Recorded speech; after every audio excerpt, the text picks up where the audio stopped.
One of the most useful things I've found in recent months is one of these little fellas. USB flash memory stick. This particular one's made by SanDisk, 2 gigabytes of memory, around about $30 in the local store. Sometimes you see them on special offer. But if you look around, that's about the price you can pay, so be careful, don't go paying $60, $70, $80 if you decide you want to get one. Very useful.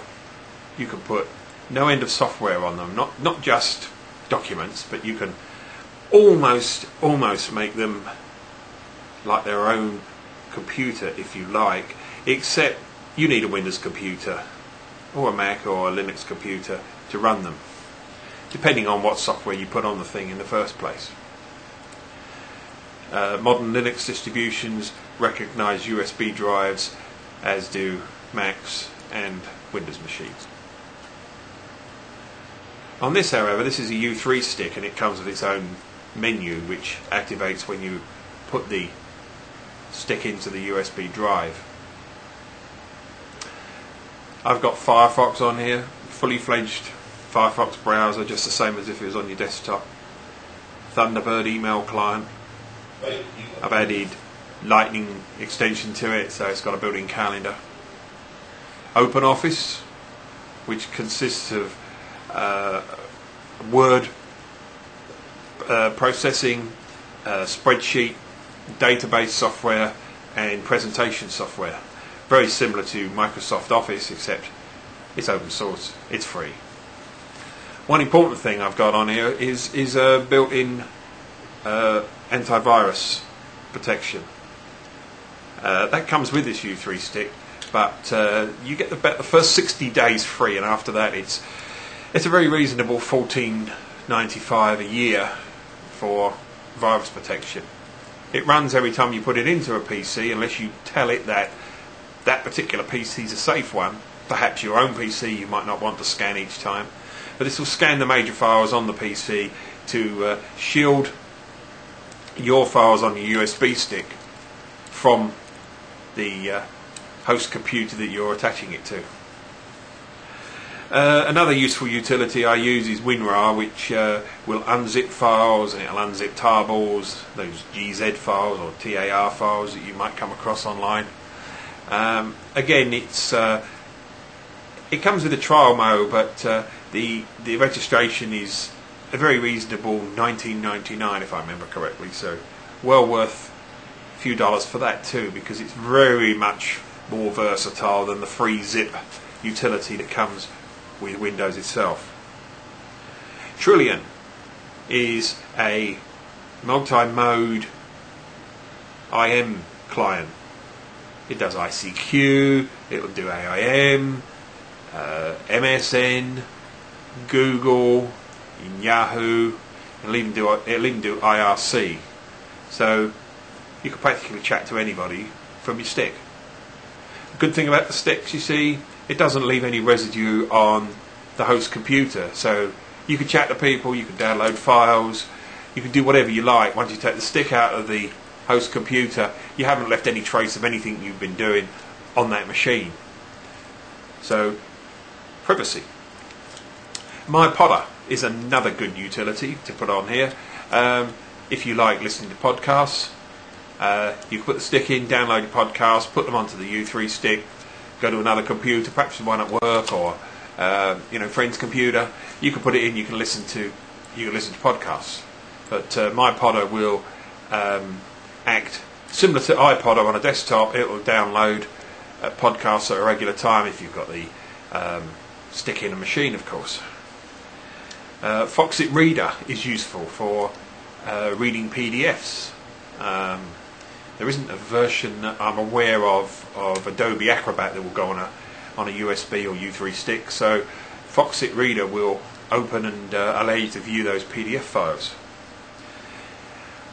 IRFan Viewer is a very versatile, very useful graphics viewer. You can open and view just about any image format again using your stick. Skype, there's a version of Skype for the stick as well. So if you're a Skype fan, a Skype user, you can run Skype from one of these little things. FileZilla, FTP client. If you regularly need to upload, download files across the internet, across the network, then FileZilla is an open source free FTP client. WeatherBug. You might or might not find a need for WeatherBug. You can install WeatherBug on there, put it in, run it, and it'll tell you what the local temperature is outside, what the weather forecast is in places all around the world. KeePass. Now, KeePass is an absolutely brilliant free program for storing all your passwords. Many of us are lazy and have one password for everything we use, and it's easy, yeah, but it's bad, because if somebody guesses the password, they might try that password on other services if they know you use them, and of course if you do and you use the same password, they've got into just about everything you use. So it's recommended that you have a different, easy to guess password on each service you use, random characters preferably, mixture of uppercase, lowercase letters and numerals, and that you change your passwords regularly. Well, using this, when you run the program, you have to put in a passphrase, and you have to put in also another password to access the database itself. So there's two levels of password to get into KeePass. If you lose the stick and you lose all your passwords, not very good, but as long as you back it up, then you've got a copy of your passwords, say on your home computer. Making sure, of course, that you don't just copy the passwords onto your hard drive, but you use another copy of KeePass perhaps, so that if somebody gets into your hard drive, you're not compromising your security. If you lost your stick, you've lost your passwords, but it's going to take a lot of getting into the program to actually find your passwords in there anyway. Just make sure you don't lose the master password phrase that you set up for yourself. There's a handy little utility you can get for these, a wallpaper swapper. You can put your own wallpaper on here. So when you put this stick, on these U3 ones, when you put the stick into the host computer, it changes the wallpaper.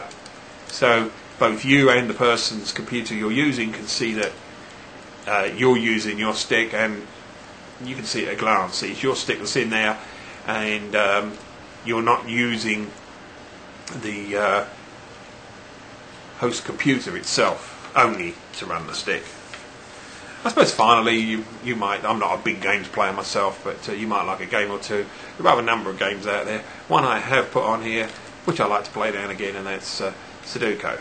And there's a U3 version for this, and also for the other USB sticks. There is another site out there for the non-USB, non-U3 sticks, which is portableapps.com, and that comes with a very good menu system, and a guy called John Haller has written a lot of USB versions, USB stick versions of the popular software, but they are not U3 compliant mostly. So you can go to u3.com and you can download the U3 compliant versions to put on one of these U3 sticks. As I say, if you don't have a U3 stick, just a regular USB stick, go to portableapps.com and you can achieve largely the same thing. So as I say, excellent little tool, couple of gigs, 25-30 bucks you can pick them up for now, and of course the price is dropping all the time, so well worth it, recommended.